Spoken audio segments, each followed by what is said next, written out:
ನಮಸ್ಕಾರ ಸ್ನೇಹಿತರೆ. ಲಕ್ನೋ ವಿರುದ್ಧ ಚೆನ್ನೈ ಸೋತ ಬಳಿಕ ಬದಲಾಯಿತು ಐಪಿಎಲ್ನ ಸಂಪೂರ್ಣ ಅಂಕಪಟ್ಟಿ. ಟಾಪ್ 4 ನಿಂದ ಹೊರಬಿದ್ದಿತು ಸಿಎಸ್ಕೆ. ಹಾಗಾದ್ರೆ ಸುದ್ದಿಯ ಸಂಪೂರ್ಣ ಮಾಹಿತಿ ಏನು?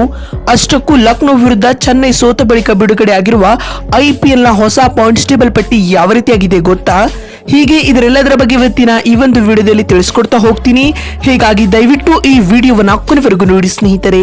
ಹೌದು, ಟಾಟಾ ಐಪಿಎಲ್ 2024ರ ಟೂರ್ನಿಯಲ್ಲಿ ಇದುವರೆಗೂ 39 ಪಂದ್ಯಗಳು ಮುಕ್ತಾಯಗೊಂಡಿವೆ. ಇದರ ಅರ್ಥ ಮೊದಲ ಅರ್ಧ ಮುಕ್ತಾಯಗೊಂಡಿದೆ ಸ್ನೇಹಿತರೆ. ಇದೀಗ ಈ 39 ಪಂದ್ಯಗಳ ಮುಕ್ತಾಯದ ಬಳಿಕ ಅಂಕಪಟ್ಟಿಯಲ್ಲಿಯೂ ಮಹತ್ವದ ಬದಲಾವಣೆಗಳಾಗಿವೆ.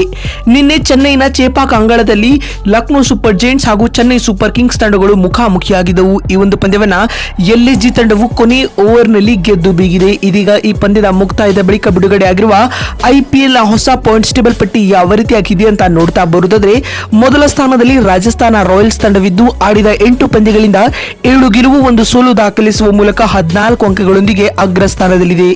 ಎರಡನೇ ಹಾಗೂ ಮೂರನೇ ಸ್ಥಾನದಲ್ಲಿ ಸನ್ರೈಸರ್ಸ್ ಹೈದರಾಬಾದ್ ಮತ್ತು ಕೋಲ್ಕತಾ ನೈಟ್ ರೈಡರ್ಸ್ ತಂಡಗಳು ಇದ್ದು, ಈ ಎರಡು ತಂಡಗಳು ಕ್ರಮವಾಗಿ 5 ಗೆಲುವು 2 ಸೋಲು ದಾಖಲಿಸುವ ಮೂಲಕ 10 ಅಂಕಗಳೊಂದಿಗೆ ನೆಟ್ ರನ್ ರೇಟ್ ಆಧಾರದ ಮೇಲೆ ಎರಡನೇ ಹಾಗೂ ಮೂರನೇ ಸ್ಥಾನವನ್ನು ಪಡೆದುಕೊಂಡಿದೆ.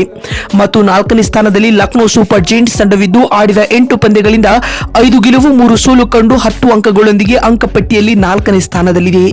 5ನೇ ಸ್ಥಾನದಲ್ಲಿ ಚೆನ್ನೈ ಸೂಪರ್ ಕಿಂಗ್ಸ್ ತಂಡವಿದ್ದು ಆಡಿದ 8 ಪಂದ್ಯಗಳಿಂದ 4 ಗೆಲುವು 4 ಸೋಲು ಕಂಡು 8 ಅಂಕಗಳೊಂದಿಗೆ ಅಂಕಪಟ್ಟಿಯಲ್ಲಿ 5ನೇ ಸ್ಥಾನದಲ್ಲಿದ್ದರೆ, 6ನೇ ಸ್ಥಾನದಲ್ಲಿ ಶುಭ್ಮನ್ ಗಿಲ್ ನೇತೃತ್ವದ ಗುಜರಾತ್ ಟೈಟಾನ್ಸ್ ತಂಡವಿದ್ದು ಆಡಿದ 8 ಪಂದ್ಯಗಳಿಂದ 4 ಗೆಲುವು 4 ಸೋಲು ಕಂಡು 8 ಅಂಕಗಳೊಂದಿಗೆ ಅಂಕಪಟ್ಟಿಯಲ್ಲಿ 6ನೇ ಸ್ಥಾನದಲ್ಲಿದೆ. ಇನ್ನು 7ನೇ ಸ್ಥಾನದಲ್ಲಿ ಹಾರ್ದಿಕ್ ಪಾಂಡ್ಯ ನೇತೃತ್ವದ ಮುಂಬೈ ಇಂಡಿಯನ್ಸ್ ತಂಡವಿದ್ದು ಆಡಿದ 8 ಪಂದ್ಯಗಳಿಂದ 3 ಗೆಲುವು 5 ಸೋಲು ಕಂಡು 6 ಅಂಕಗಳೊಂದಿಗೆ ಅಂಕಪಟ್ಟಿಯಲ್ಲಿ 7ನೇ ಸ್ಥಾನದಲ್ಲಿದೆ. 8ನೇ ಸ್ಥಾನದಲ್ಲಿ ಡೆಲ್ಲಿ ಕ್ಯಾಪಿಟಲ್ಸ್ ತಂಡವಿದ್ದು 8 ಪಂದ್ಯಗಳಿಂದ 3 ಗೆಲುವು 5 ಸೋಲು ಕಂಡು ಪಾಯಿಂಟ್ಸ್ ಟೇಬಲ್ನಲ್ಲಿ 8ನೇ ಸ್ಥಾನದಲ್ಲಿದೆ. 9ನೇ ಸ್ಥಾನದಲ್ಲಿ ಪಂಜಾಬ್ ಕಿಂಗ್ಸ್ ತಂಡವಿದ್ದು ಆಡಿದ 8 ಪಂದ್ಯಗಳಿಂದ 2 ಗೆಲುವು 6 ಸೋಲು ದಾಖಲಿಸುವ ಮೂಲಕ 4 ಅಂಕಗಳೊಂದಿಗೆ ಅಂಕಪಟ್ಟಿಯಲ್ಲಿ 9ನೇ ಸ್ಥಾನದಲ್ಲಿದೆ. ಇನ್ನು 10ನೇ ಹಾಗೂ ಕೊನೆಯ ಸ್ಥಾನದಲ್ಲಿ ನಮ್ಮ ರಾಯಲ್ ಚಾಲೆಂಜರ್ಸ್ ಬೆಂಗಳೂರು ತಂಡವಿದ್ದು ಈ ಬಾರಿಯ ಟೂರ್ನಲ್ಲಿ ಆಡಿದ 8 ಪಂದ್ಯಗಳಿಂದ 1 ಗೆಲುವು 7 ಸೋಲು ದಾಖಲಿಸುವ ಮೂಲಕ 2 ಅಂಕಗಳೊಂದಿಗೆ ಅಂಕಪಟ್ಟಿಯಲ್ಲಿ ಕೊನೆಯ ಸ್ಥಾನದಲ್ಲಿದೆ ಸ್ನೇಹಿತರೆ. ಇದರೊಂದಿಗೆ ಲಕ್ನೋ ಸೂಪರ್ ಜೈಂಟ್ಸ್ ತಂಡವು ಇದೀಗ ಟಾಪ್ 4ಗೆ ಎಂಟ್ರಿ ಕೊಟ್ಟಿದ್ದು ಟಾಪ್ 4 ನಿಂದ ಚೆನ್ನೈ ಸೂಪರ್ ಕಿಂಗ್ಸ್ ತಂಡವು ಹೊರಬಿದ್ದಿದೆ. ಬಂಧುಗಳೇ, ನಿಮಗೆ ಏನನ್ಸುತ್ತದೆ?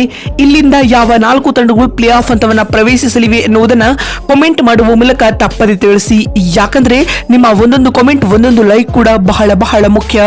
ವಿಡಿಯೋವನ್ನ ಇಲ್ಲಿವರೆಗೂ ನೋಡಿದ್ದಕ್ಕಾಗಿ ಧನ್ಯವಾದಗಳು. ಮತ್ತೊಂದು ವಿಡಿಯೋದಲ್ಲಿ ಸಿಗ್ತೀನಿ. ಅಲ್ಲಿವರೆಗೂ ನಮಸ್ಕಾರ, ಧನ್ಯವಾದಗಳು ಸ್ನೇಹಿತರೆ.